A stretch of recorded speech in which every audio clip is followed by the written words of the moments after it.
বিসমিল্লাহির রহমানির রহিম।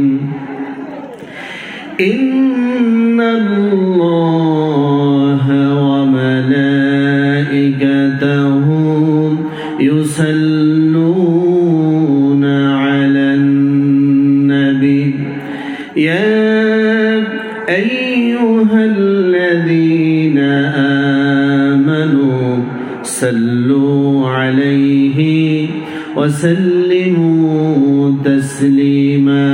ইয়ারুল্লাহপুর মৌলভী মোহাম্মদ আলী দাখিল মাদ্রাসা ও যুব সমাজের উদ্যোগে আয়োজিত আজকের এই বিশাল তাফসিরুল কুরআন মাহফিলের সুযোগ্য সম্মানিত সভাপতি, আজকের মাহফিলের মধ্যমণি, বিশিষ্ট ইসলামী চিন্তাবিদ, প্রখ্যাত আলেম দ্বীন, দক্ষিণ পূর্ব এশিয়ার নন্দিত মুফাসসিরে কুরআন হযরতুল আল্লাম মাওলানা জহিরুল ইসলাম আল জাবেরি সাহেব আমার পূর্বে আলোচনা রেখেছিলেন।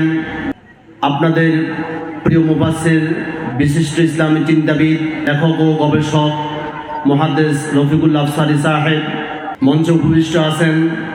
বিভিন্ন শ্রেণী পেশার আজকের অতিথিবৃন্দ, বিভিন্ন দিক বিদিক থেকে আগত ধর্মপ্রাণ মুসলিম তাওহীদি জনতা, মাইকের আওয়াজ যতদূর পর্যন্ত প্রতিশ্রুত হচ্ছে ততদূর পর্যন্ত পর্দার অন্তরাল অবস্থানরত সম্মানিতা মা এবং বোনেরা, আবারও সকলের প্রতি সালাম জ্ঞাপন করছি। আসসালামু আলাইকুম ওয়া রাহমাতুল্লাহ। শুকরিয়া, কৃতজ্ঞতা, প্রশংসা আদায় করছি আল্লাহ সুবহানাহু ওয়া তাআলার দরবারে, যে মহান রব্বুল আলামিন আমাদেরকে অত্যন্ত মেহেরবানি করে কোরআনের বাগানের মধ্যে আমাদেরকে একত্রিত হয়ে কোরআনের কিছু নির্যাস হাসিল করার সুযোগ করে দিয়েছেন। এজন্য পড়ছি আলহামদুলিল্লাহ। অগণিত দরুদ সালাম প্রেরণ করছি বিশ্ব মানবতার মুক্তির একমাত্র পথ প্রদর্শক সাইয়্যিদুল মুরসালিন রাহমাতাল লিল আলামিন আশরাফুল আম্বিয়া নবী মুহাম্মদ রাসূলুল্লাহ সাল্লাল্লাহু আলাইহি ওয়াসাল্লামের রওজার ধারে অসংখ্য দরুদ সালাম প্রেরণের মধ্য দিয়ে আমরা সংক্ষিপ্ত আলোচনার দিকে মনোনিবেশ করছি। সম্মানিত উপস্থিতি, আমি আপনাদের পরিচিত মুখ এবং আপনাদের কাছে দীর্ঘকাল সমপার করেছি। আপনারা আমার আলোচনা শুনে অনেকটাই অভ্যস্ত, তো আমি আপনাদেরকে বেশি একটা কষ্ট দিব না। সংক্ষেপে কিছু সময় আমি প্রধান মুফাসসির আসার আগ পর্যন্ত আপনাদের সাথে কিছু কথা শেয়ার করব। আল্লাহ যতটুকু তৌফিক দেন। এখনো পর্যন্ত অনেক ভাইরা বিভিন্নভাবে কষ্ট করে দাঁড়িয়ে আছেন। আমি বলবো আপনি কষ্ট না করে প্যান্ডেলে চলে আসুন, মাহফিলের সৌন্দর্য বাড়বে, আপনার কাছেও কোরআনের একটা আমেজ ভিতরে কাজ করবে ইনশাআল্লাহ। আল্লাহ সুবহানাহু ওয়া তাআলা এই পৃথিবী সৃষ্টি করলেন। সৃষ্টি করার পর সর্বপ্রথম এই পৃথিবীর সমতল ভূমিতে বসবাস করার জন্য জিন জাতিকে আল্লাহ সুবহানাহু ওয়া তাআলা পাঠিয়েছেন। জিন জাতি কিছুদিন পর্যন্ত তারা বসবাস করার পর তারা আল্লাহর আইন দিয়ে জীবন পরিচালনা করতে নারাজ। যেমন এখন আমরা আল্লাহর দ্বীন দিয়ে, আল্লাহর কোরআন দিয়ে, আল্লাহর আইন দিয়ে ব্যক্তি, সমাজ, পরিবার, রাষ্ট্র পরিচালনা করা, এটা আমাদের কাছে এখন ভালো লাগে না অনেকের। আবার অনেকেই এটার আশা লালন করে চলছে। জিন জাতিরা যখন আল্লাহর অবাধ্য হলো, আল্লাহ সুবহানাহু ওয়া তাআলা ফেরেশতাদেরকে বলল সমতল ভূমি থেকে তাদেরকে বনে জঙ্গলে, সাগরে, সমুদ্রে তাদেরকে তাড়িয়ে দাও। তাদেরকে তাড়িয়ে দেওয়া হলো। ফেরেশতারা মনে মনে চিন্তা করল, জিন জাতি আল্লাহর প্রথম সৃষ্টি, পৃথিবীতে এসেছে প্রথম, তারা আল্লাহর অবাধ্য হওয়ার কারণে, পাপাচারে লিপ্ত হওয়ার কারণে আল্লাহ সুবহানাহু ওয়া তাআলা তাদেরকে এই জমিন থেকে বিতাড়িত করে দিলেন। ফেরেশতারা কখনো গুনাহ করে না, গুনাহ করার কোনো সুযোগও তাদেরকে দেওয়া হয়নি। ফেরেশতার মনে মনে চিন্তা করলো, আমরা হচ্ছি পৃথিবীর শ্রেষ্ঠতম জাতি, কারণ আমরা গুনাহ করি না, আমরা পাপাচারে লিপ্ত হই না, এজন্য আমরা সর্বশ্রেষ্ঠ জাতি। ফেরেশতাদের মনের ভিতরে এমন একটা চিন্তা লালিত হচ্ছে, এমন একটা স্বপ্ন তাদেরকে তাড়িত করে চলছে। আল্লাহ রাব্বুল আলামিন ফেরেশতাদের এই চিন্তা ভাবনা দেখে রব্বুল আলামিন একটা মেসেজ দিল তাদেরকে। আল্লাহ সুবহানাহু ওয়া তাআলা পবিত্র কোরআন মাজিদের 2 নম্বর সূরা সূরা আল বাকারার 30 নম্বর আয়াত থেকে বলছেন, وَإِذْ قَالَ رَبُّكَ لِلْمَلَائِكَةِ إِنِّي جَاعِلٌ فِي الْأَرْضِ خَلِيفَةً। স্মরণ করুন সে সময়ের কথা যখন আপনার রব ফেরেশতাদেরকে বলেছিল, ইন্নী জাইলুন ফিল আরদি খলিফা, আমার জমিনের মধ্যে আমি খলিফা প্রেরণ করব, আমি খলিফা সৃষ্টি করব। আল্লাহ সুবহানাহু ওয়া তাআলা ফেরেশতাদের সাথে পরামর্শ করলেন না, তিনি তার সিদ্ধান্ত জানিয়ে দিল। ফেরেশতারা মনে মনে চিন্তা করলো, আমরা তো শ্রেষ্ঠ জাতি, যদি আল্লাহ তাআলা তার খলিফা সৃষ্টি করে তাহলে তো আল্লাহর খলিফারাই হবে শ্রেষ্ঠ জাতি, আমাদের তো কোনো ভ্যালু থাকবে না। স্বপ্রণোদিত হয়ে ফেরেশতারা আল্লাহ সুবহানাহু ওয়া তাআলার কাছে একটা আরজি পেশ করলো। ফেরেশতারা বলল, ক্বালু আতাজআলু ফীহা মান ইউফসিদু ফীহা ওয়া ইয়াসফিকুদ দিমা। আইবার তাআলা, আপনি কি এমন কোন জাতি সৃষ্টি করতে চাচ্ছেন যারা মান ইউফসিদু ফীহা, জমিনে গিয়ে তারা ফাসাদ সৃষ্টি করবে, তারা মারামারি করবে, রক্তপাত করবে, হানাহানি করবে, কাটাকাটি করবে, এমন একটা জাতি কি আপনি সৃষ্টি করতে চান? ওয়ানাহনু নুসাব্বিহু বিহামদিকা ওয়া নুকদ্দিসু লাক। আইবার ইলাহি, আমরা তো আপনার জিকির আজগার করতেছি, আপনার তাসবিহ তাহলিল করতেছি, আরেকটা জাতি কি দরকার? ফেরেশতারা মনে করেছিল আল্লাহ সুবহানাহু ওয়া তাআলা খলিফা বানাতে চান জিকির আজগার করার জন্য, তাসবিহ তাহলিল করার জন্য। এজন্য তারা বলছে, ওয়ানাহনু নুসাব্বিহু বিহামদিকা ওয়া নুকদ্দিসু লাক। আইবার তাআলা, আমরা তো জিকির আজগার করতেছি, আমরা তো তাসবিহ তাহলিল পড়তেছি, আরেকটা জাতি কি দরকার? এখন বাংলাদেশের কিছু মুসলমানদের ভিতরেও এই চিন্তা ঢুকেছে, আল্লাহ তাআলা খলিফা সৃষ্টি করেছে শুধু জিকির আজগার তাসবিহ তাহলিল করার জন্য। এই জন্য বন্ধু দেখবেন, আগে 33 দানার তাসবির ছড়া ছিল, 33 দানার তাসবির ছড়া পার করে এখন 1000 দানার তাসবির ছড়া বের হয়েছে, ঠিক কিনা? তারাও মনে করছে আল্লাহ সুবহানাহু ওয়া তাআলা মানুষ সৃষ্টি করছেন, খলিফা সৃষ্টি করছেন শুধুমাত্র জিকির আজগার তাসবিহ তাহলিল করবে, যে চিন্তাটা করেছিল ফেরেশতারা। এবার আল্লাহ রাব্বুল আলামিন বলছেন, ক্বালা ইন্নী আ'লামু মা লা তা'লামুন। ফেরেশতাদেরকে আল্লাহ সুবহানাহু ওয়া তাআলা বললেন, খলিফা কেন সৃষ্টি করি তোমরা জানো না, আমি জানি। ফেরেশতারা জানা দরকার নাই, কারণ তারা খলিফা না। ফেরেশতারা না জানলেও কোনো সমস্যা নাই, কিন্তু আল্লাহ সুবহানাহু ওয়া তাআলা যেহেতু আমাদেরকে খলিফা বানিয়েছেন, এখন খলিফার দায়িত্ব কর্তব্য সম্পর্কে আমাদের জানার দরকার আছে না নাই? যারা জবাব দিচ্ছেন না, এদের কি জানার দরকার নাই? জানা দরকার আছে। অঙ্কের টিচার আরবি সাহিত্য না জানলে তার চাকরি যাবে না, কারণ এটা তার সাবজেক্ট না। আরবির শিক্ষক তিনি বায়োলজি না জানলে তার চাকরি যাবে না, কিন্তু আরবি শিক্ষক যদি আরবি না জানে তার চাকরি বেশি দিন টিকবে না। ফেরেশতারা খলিফা না, এটা তাদের সাবজেক্ট না। ওই ফেরেশতারা খলিফার সৃষ্টির কারণ রহস্য না জানলেও সমস্যা নাই, কিন্তু যেহেতু আল্লাহ রাব্বুল আলামিন আমাদেরকে খলিফা বানিয়েছেন, এজন্য আমাদের জানা দরকার আছে না নাই? আল্লাহ রাব্বুল আলামিন বলছে, তোমরা জানো না, আমি জানি খলিফা কেন সৃষ্টি করছি। মানুষ মানে খলিফা নয়। হাত পা কর্ণ নাসিকা এই সব কিছু থাকলে মানুষ হয় না। আপনার সন্তানকে যখন আপনি মৌলভী মোহাম্মদ আলী দাখিল মাদ্রাসায় ভর্তি করান, আপনি হুজুরকে বলেন, হুজুর আমার ছেলেটাকে মানুষ করার দায়িত্ব আপনাকে দিয়ে দিলাম। কেন আপনার সন্তান কি মানুষ না? হাত পা কর্ণ নাসিকা থাকলেই মানুষ হয় না, মানুষের বৈশিষ্ট্য অর্জন করতে হয়। মানুষ হলেই খলিফা হয় না, খলিফার বৈশিষ্ট্য অর্জন করতে হয়, ঠিক কিনা বলেন? আদম আলাইহিস সালাম খলিফা ছিল, কিন্তু ফেরাউন, নমরুদ, হামান, কারুন, আবু জাহেল, আবু লাহাব তারা কি খলিফা? তারা তো খলিফা না, খলিফার বৈশিষ্ট্য অর্জন করতে পারে না। হাত পা থাকলে যেমন মানুষ হওয়া যায় না, মানুষের বৈশিষ্ট্য অর্জন করতে হয়। মানুষ হলেই খলিফা হয় না, খলিফার বৈশিষ্ট্য অর্জন করতে হয়।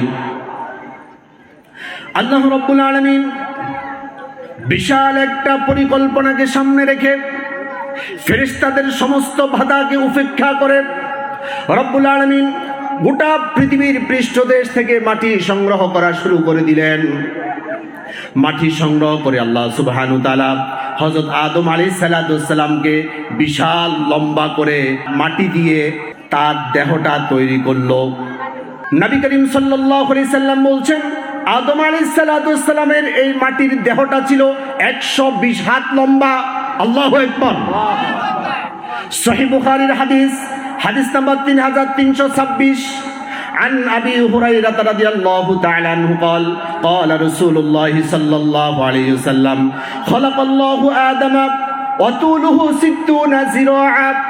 নবী করিম সাল্লাল্লাহু আলাইহি সাল্লাম বলছেন, আদম আলাইহিস সালামের দেহটা যখন আল্লাহ সুবহানাহু ওয়া তাআলা মাটি দিয়ে মাত্র তৈরি করলো, তখন আল্লাহ সুবহানাহু ওয়া তাআলা তুলুহু 60 যিরা, 60 গজ লম্বা করে হযরত আদম আলাইহিস সালামের দেহকে আল্লাহ সুবহানাহু ওয়া তাআলা সৃষ্টি করলেন। সুবহানাল্লাহ। হাতের কনু থেকে হাতের আঙ্গুলের মাথা পর্যন্ত এতটুকুনকে বলা হয় ইয়াদুন। ইয়াদুন অর্থ হাত।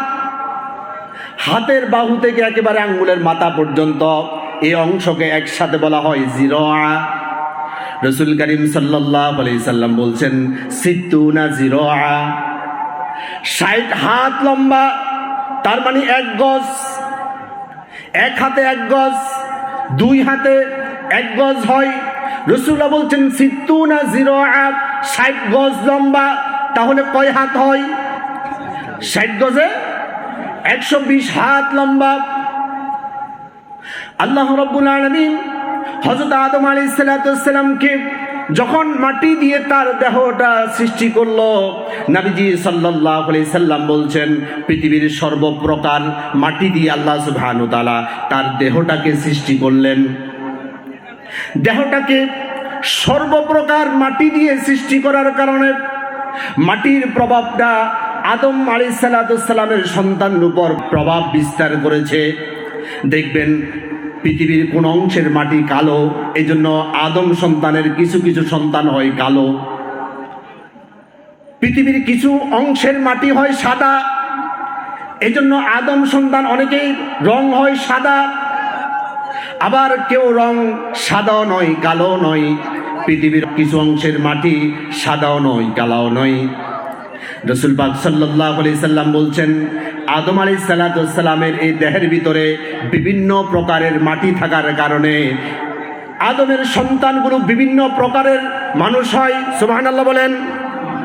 নবী করিম সাল্লাল্লাহু আলাইহি সাল্লাম বলছেন, জামিউত তিরমিজির হাদিস, হাদিস নাম্বার 2955, عن أبي موسى الأشعري رضي الله تعالى عنه قال قال رسول الله صلى الله عليه وسلم إن الله تعالى خلق آدم من قبضة قبضها من جميع الأرض فجاء بنو آدم على قدر الأرض فجاء منهم الأحمر والأبيض والأسود وبين ذلك والسهل والحزن والخبيث والطيب। নবীজি সাল্লাল্লাহু আলাইহি সাল্লাম বলছেন, আদম আলাইহিস সালামকে আল্লাহ রাব্বুল আলামিন এমন কিছু মাটি দিয়ে সৃষ্টি করেছেন, মিন কবদাতিন কবদাহা মিন জামিল আরদি, গোটা পৃথিবীর পৃষ্ঠদেশ থেকে আল্লাহ সুবহানাহু ওয়া তাআলা এক মুষ্টি মাটি সংগ্রহ করলেন। ফাজা বানু আদম আলা কদারিল আরদি, ওই মাটিগুলোর প্রভাব আদম সন্তান উপর প্রভাব বিস্তার করেছেন। ফাজা মিনহুমুল আহমার, কিছু মাটি লাল হওয়ার কারণে আদম সন্তান কেউ কেউ লাল হয়। ওয়াল আবিয়াদু, কিছু অংশের মাটি সাদা হওয়ার কারণে আদম সন্তান অনেকের রং হয় সাদা। ওয়াল আসওয়াদু, এই মাটিগুলোর রং অনেকাংশে কালো হওয়ার কারণে কিছু কিছু মানুষ কালো হয়। ওয়াস-সাহল ওয়াল হাযানু ওয়াল খাবীথ ওয়াত তাইয়্যিব। অনেকের খুব রুক্ষ মেজাজ, গরম, আবার অনেকে শান্ত মেজাজের। কিছু মাটি খুব শক্ত, আবার কিছু মাটি খুব নরম। এইভাবে আল্লাহ রাব্বুল আলামিন আদম আলাইহিস সালামের দেহকে সৃষ্টি করলেন, মাটির মধ্যে শোয়াই রাখলেন। আল্লাহ সুবহানাহু ওয়া তাআলা 3টে স্টেপ বর্ণনা করেছেন। 3 স্টেপে আদম আলাইহিস সালামকে বানিয়েছেন তিনি। আল্লাহ সুবহানাহু ওয়া তাআলা কোরআন মাজিদের 15 নম্বর সূরা সূরা আল হিজরের 26 নম্বর আয়াতে বলছেন, ওয়ালাকাদ খালাকনাল ইনসানা মিন সালসালিন মিন হামাইন মাসনুন। আমি মানুষকে সৃষ্টি করেছি কালসে কাদা মাটি দিয়ে।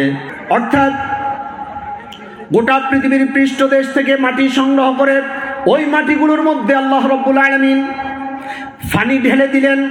পানি ঢেলে দেওয়ার কারণে মাটিগুলো কাদা মাটিতে পরিণত হয়ে গেল। আল্লাহ সুবহানাহু ওয়া তাআলা প্রথম স্টেপ বর্ণনা করলেন, আমি কাদা মাটি দিয়ে মানুষ সৃষ্টির সূচনা করলাম।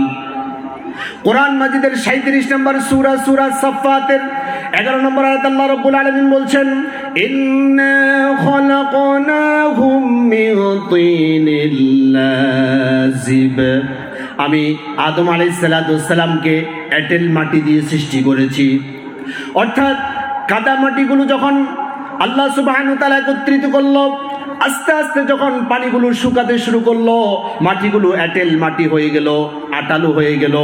এই আটালো মাটি দিয়ে 120 হাত লম্বা করে আদমের স্ট্রাকচার আল্লাহ সুবহানাহু ওয়া তাআলা তৈরি করলো। এরপর আল্লাহ রাব্বুল আলামিন 55 নম্বর সূরা সূরার রহমানের 14 নম্বর আয়াতে বলছেন, খালাকাল ইনসানা মিন সালসালিন কাল ফাখখার। আমি মানুষ সৃষ্টি করেছি শুকনো টনটনে শক্ত মাটি দিয়ে। অর্থাৎ আল্লাহ সুবহানাহু ওয়া তাআলা কাদা মাটি দিয়ে যখন আদমের স্ট্রাকচারটা বানালো, আস্তে আস্তে পানি শুকাতে শুকাতে মাটিগুলো এঁটেল মাটিতে পরিণত হয়ে গেল। যখন আল্লাহ সুবহানাহু ওয়া তাআলা মাটির মধ্যে শোয়াই রাখলো, দীর্ঘদিন থাকার পরে রৌদ্রের আলো পড়লো, বাতাসের আর্দ্রতা লাগলো, এরপরে শুকাতে শুকাতে আদমের দেহটা ঠনঠনে শক্ত মাটিতে পরিণত হয়ে গেল। আল্লাহ সুবহানাহু ওয়া তাআলা আদম আলাইহিস সালামের দেহের ভিতরে রূহ ফুঁকে দেওয়ার সিদ্ধান্ত নিল। এবার আল্লাহ সুবহানাহু ওয়া তাআলা সকল ফেরেশতাদেরকে ডাকলো আর বলল, তোমরা আদমকে মাঝখানে রেখে চতুর্পাশে গোল হয়ে দাঁড়িয়ে যাও। সকল ফেরেশতারা আল্লাহর অর্ডার পেয়ে তারা আদম আলাইহিস সালামকে মাঝখানে রেখে তারা গোল হয়ে দাঁড়িয়ে গেল। ফেরেশতারা তাকিয়ে আছে, এটা বুঝি আল্লাহর খলিফা, এটা তো কিছুদিন পরে জমিনে গিয়ে ফাসাদ সৃষ্টি করবে, রক্তপাত করবে। তাহলে বলুন তো আদম আলাইহিস সালামের ব্যাপারে ফেরেশতাদের ধারণা কি পজিটিভ নাকি নেগেটিভ? নেগেটিভ ধারণা। আল্লাহ রাব্বুল আলামিন 15 নম্বর সূরা হিজরের 29 নম্বর আয়াতে বলছেন, সকল ফেরেশতাদের সামনে হযরত আদম আলাইহিস সালামকে রূহ দেওয়ার সিদ্ধান্ত নিলাম। রব্বুল আলামিন বলছেন, ফাইদা সাওয়াইতুহু ওয়া নাফাখতু ফীহি মির রূহি ফাকউ লাহু সাজিদিন। ফাইদা সাওয়াইতুহু ওয়া নাফাখতু ফীহি মির রূহ, আমি রূহটা ফুঁকে দিলাম আদমের দেহের ভিতরে। আল্লাহ সুবহানাহু ওয়া তাআলা যখন আদম আলাইহিস সালামের মাটির দেহের ভিতরে রূহটা ফুঁকে দিলেন, 1 সেকেন্ডের ভিতরে মাটির দেহটা রক্তে মাংসে পরিণত হয়ে গেল। আল্লাহু আকবার। আদম আলাইহিস সালাম রক্তে মাংসে পরিণত হয়ে শোয়া থেকে তিনি দাঁড়িয়ে গেল। আল্লাহ সুবহানাহু ওয়া তাআলা 1 সেকেন্ডের ভিতরে মাটির আদমকে মানুষে পরিণত করে ফেললো। ফেরেশতারা তাকিয়ে তাকিয়ে দেখতে লাগলো। আল্লাহ সুবহানাহু ওয়া তাআলা 1 সেকেন্ডের ভিতরে ফেরেশতাদের সামনে পিছনে ডানে বামে উপরে নিচে যত আল্লাহর সৃষ্টি আছে সকল সৃষ্টির নামগুলো হযরত আদম আলাইহিস সালামকে শিখাইয়া দিলেন। আল্লাহ সুবহানাহু ওয়া তাআলা সূরা বাকারার 31 নম্বর আয়াত বলছেন, ওয়া আল্লামা আদামাল আসমা কুল্লাহা আমি আদমকে সকল নামগুলো শিখিয়ে দিলাম। সুম্মা আরাদাহুম আলাল মালাইকা, এবার মালাইকাদেরকে আমি ফেরেশতাদেরকে এবার বললাম, ও ফেরেশতারা, তোমাদের সামনে পিছনে ডানে বামে উপরে নিচে যত মাখলুক আছে এগুলার নাম বলো। ফেরেশতারা বলে আমরা জানি না। আল্লাহ বলে এটার নাম কি? তারা বলে আমি জানি না। ওটার নাম কি? জানি না। ওটার নাম কি? জানি না। তারা এক পর্যায়ে বলতে শুরু করলো, ক্বালু সুবহানাকা লা ইলমা লানা ইল্লা মা আল্লামতানা ইন্নাকা আনতাল আলিমুল হাকীম। বলেন আল্লাহু আকবার। আদম আলাইহিস সালাম তাকি দেখছেন, ফেরেশতাদেরকে প্রশ্ন করে, ফেরেশতারা বলে জানি না। এবার আল্লাহ সুবহানাহু ওয়া তাআলা আদম আলাইহিস সালামকে ডাক দিয়ে বলল, ক্বালা ইয়া আদম আনবিহুম বিআসমাইহিম, ও আমার আদম, এরা তো কেউ পারলো না এই জিনিসগুলোর নাম বলতে, তুমি বলো তো দেখি এই জিনিসগুলোর নাম একটা একটা করে বলো। আদম আলাইহিস সালাম কোটি কোটি ফেরেশতার সামনে, ফেরেশতাদের সামনে পিছনে ডানে বামে উপরে নিচে আল্লাহর যত সৃষ্টি আছে প্রত্যেকটা সৃষ্টির নাম ধরে ধরে বলা শুরু করে দিল। এবং কি বলতে বলতে ফেরেশতাদের নাম পর্যন্ত বলা শুরু করলো। তাফসীরের মধ্যে এসেছে, এবার হযরত আদম আলাইহিস সালাম প্রত্যেকটা মাখলুকের নাম শেষ করে এবার ফেরেশতাদের নাম পর্যন্ত বলা শুরু করলো। তোমার নাম জিব্রাইল, তোমার নাম মিকাইল, তোমার নাম ইসরাফিল, তোমার নাম মালাকুল মাউত। প্রত্যেকের নাম বলতে বলতে প্রত্যেকের নাম যখন পরিচয় যখন তিনি বলে দিল, প্রত্যেকে অবাক হয়ে তাকিয়ে রইল। আদম আলাইহিস সালামের বয়স মাত্র 5 মিনিট। এই 5 মিনিট ভিতরে শিখলো কিভাবে? একটা উদাহরণ দিলে আপনি বুঝবেন। আপনি নতুন একটা অ্যান্ড্রয়েড সেট কিনলেন, একটা মোবাইল কিনলেন, এই মোবাইলের ভিতরে আপনার কোনো তথ্য নাই, কিন্তু আপনার কাছে এমন একটা মেমোরি আছে, ওই মেমোরির ভিতরে আপনার অসংখ্য কিতাব আছে, অসংখ্য আপনার ওয়াজ আছে, মাহফিল আছে, তেলাওয়াত আছে। ওইটা যদি আপনি 1 সেকেন্ডের ভিতরে আপনার নতুন সেটের ভিতরে ঢুকাই দেন, ওই মেমোরির ভিতরে যা কিছু আছে সব কিছু মোবাইলের ভিতরে পাওয়া যাবে কিনা? বর্তমান বিজ্ঞান যদি 1 সেকেন্ডের ভিতরে একটা নতুন মেমোরি সেট করে সব বিষয় সব তথ্যপত্রগুলো যদি নতুন মোবাইলের ভিতরে এটাকে সেট করতে পারে, আমার আল্লাহ, আমার রব, আমার মালিক, তিনি এর চাইতে উত্তম পন্থায় হযরত আদম আলাইহিস সালামকে এর চাইতে পাওয়ারফুল মেমোরির মাধ্যমে গোটা সৃষ্টি জগতের সকল নামগুলো শিক্ষা দিতে পারবে কি পারবে না? পারে। একবার বলেন সুবহানাল্লাহ। ফেরেশতারা দেখতে পেল আদম আলাইহিস সালাম তো অনেক বেশি জানে, আমরা তো কিছুই জানি না। ফেরেশতারা নিজেদের অজান্তেই আদম আলাইহিস সালামের প্রতি একটা শ্রদ্ধা চলে আসলো। আল্লাহ সুবহানাহু ওয়া তাআলা দেখতে পেল এর আগে আদম আলাইহিস সালামের ব্যাপারে তাদের শ্রদ্ধা ছিল না। এখন যখন তিনি সকলের নাম বলে দিতে পারলো, তিনি অনেক বেশি এলেমের অধিকারী, এজন্য সবাই তার প্রতি একটা শ্রদ্ধা নিবেদন করলো। আল্লাহ সুবহানাহু ওয়া তাআলা বলল, যেহেতু তোমাদের ভিতরে তার প্রতি শ্রদ্ধা তৈরি হলো, তাহলে এবার ফাসাজাদাল মালাইকাতু কুল্লুহুম আজমাউন, আল্লাহ তাআলা অর্ডার দিয়ে দিল তোমরা আদমকে সিজদা করো। আদমকে সিজদা দিয়া সকল ফেরেশতাদের সাথে আল্লাহ সুবহানাহু ওয়া তাআলা পরিচয় করে দিল, তোমরা নিষ্পাপ ফেরেশতা হতে পারো, কিন্তু আমার খলিফারা তোমাদের চাইতে আমার কাছে শ্রেষ্ঠ। সুবহানাল্লাহ বলেন। ফেরেশতারা ইবাদত করে, তাসবিহ তাহলিল পড়ে, কিন্তু তারা আল্লাহর খলিফা নয়। আল্লাহ সুবহানাহু ওয়া তাআলা 40 নম্বর সূরা আল মুমিনের 7 নম্বর আয়াতে বলছেন, আল্লাযীনা ইয়াহমিলুনাল আরশা ওয়া মান হাওলাহু ইউসাব্বিহুনা বিহামদি রাব্বিহিম। আরশ কাঁধে নিয়ে 8 জন ফেরেশতা দাঁড়িয়ে আছে। আল্লাহ সুবহানাহু ওয়া তাআলা বলছেন, ওই 8 জন ফেরেশতা এবং আরশকে মাঝখানে রেখে চতুর্পাশে গোল হয়ে দাঁড়িয়ে কোটি কোটি ফেরেশতা ইউসাব্বিহুনা বিহামদি রাব্বিহিম, তারা আল্লাহর তাসবিহ আদায় করছে। এই আয়াতের তাফসীরের মধ্যে তাফসীরে খাজেন প্রণেতা তিনি বলছেন, ওয়াহুম মিনাল কাররুবিয়িন, এই ফেরেশতাদেরকে বলা হয় কাররুবিয়িন ফেরেশতা।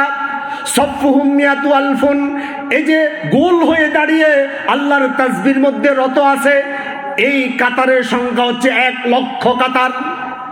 লা ইহসা আদাদুহুম, তাফসীরে খাজেন প্রণেতা তিনি বলছেন এক কাতারের মধ্যে কত কোটি ফেরেশতা আছে আল্লাহ ছাড়া কেউ জানে না। সুবহানাল্লাহ।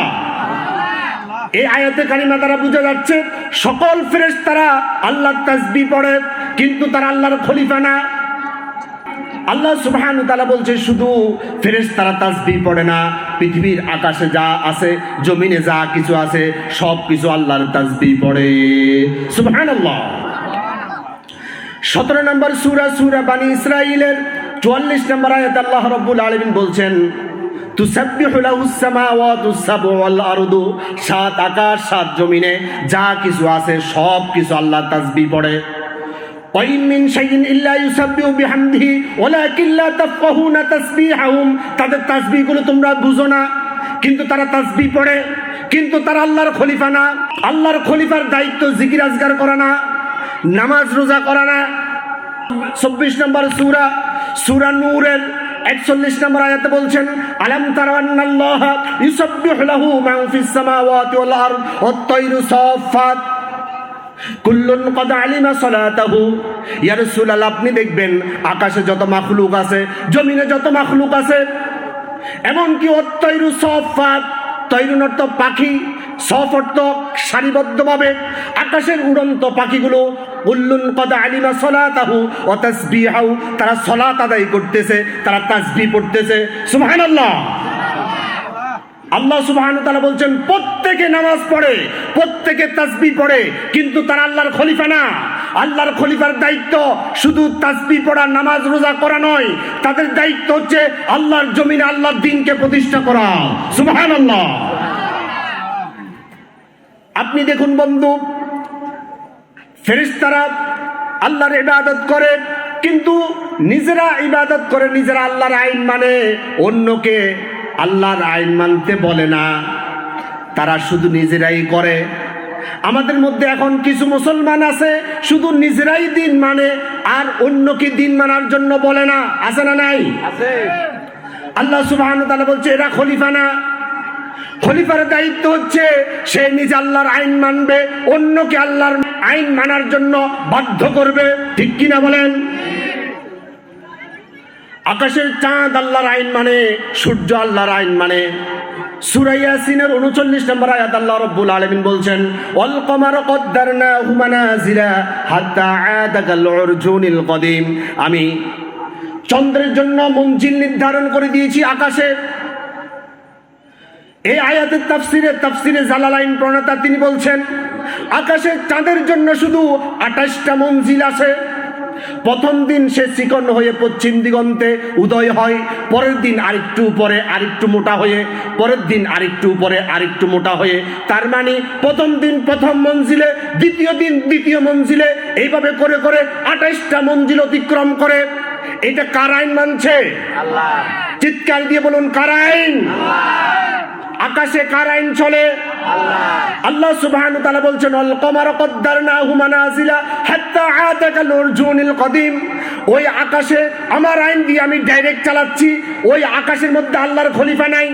আল্লাহর খলিফা আছে? আকাশে আল্লাহ ডাইরেক্ট হুকুম দিয়ে আল্লাহর আইন বাস্তবায়ন করতেছে। কারণ কি? কারণ হচ্ছে ওইখানে আল্লাহর খলিফা নাই। আল্লাহর খলিফার দায়িত্ব হচ্ছে আল্লাহর দ্বীন প্রতিষ্ঠা করবে। এই জমিনে কোন চোর চুরি করে ধরা পড়ে, ফেরেশতা পাঠাইয়া আল্লাহ সুবহানাহু ওয়া তাআলা হাত কাটবেন না। আল্লাহ এখানে সরাসরি তার আইন বাস্তবায়ন করবেন না, কারণ এখানে তো আমার প্রতিনিধি আছে, এখানে খলিফা আছে। ঠিক কিনা বলেন?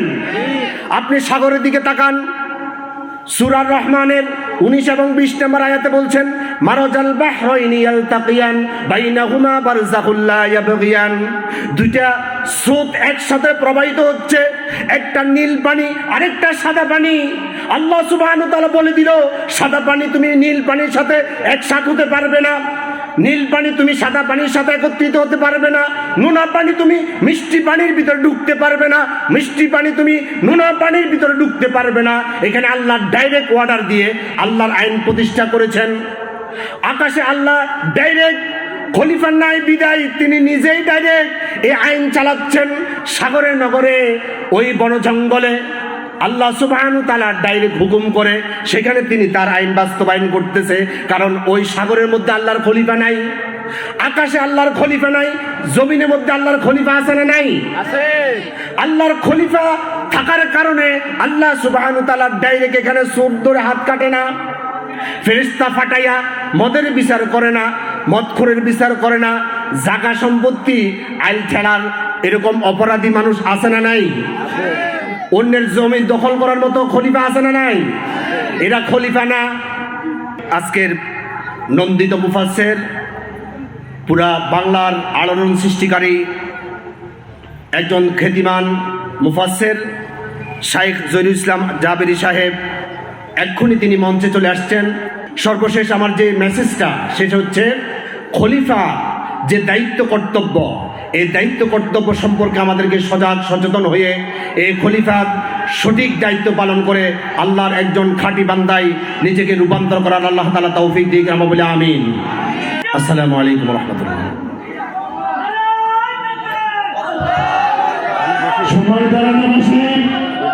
সম্মানিত মুসলমান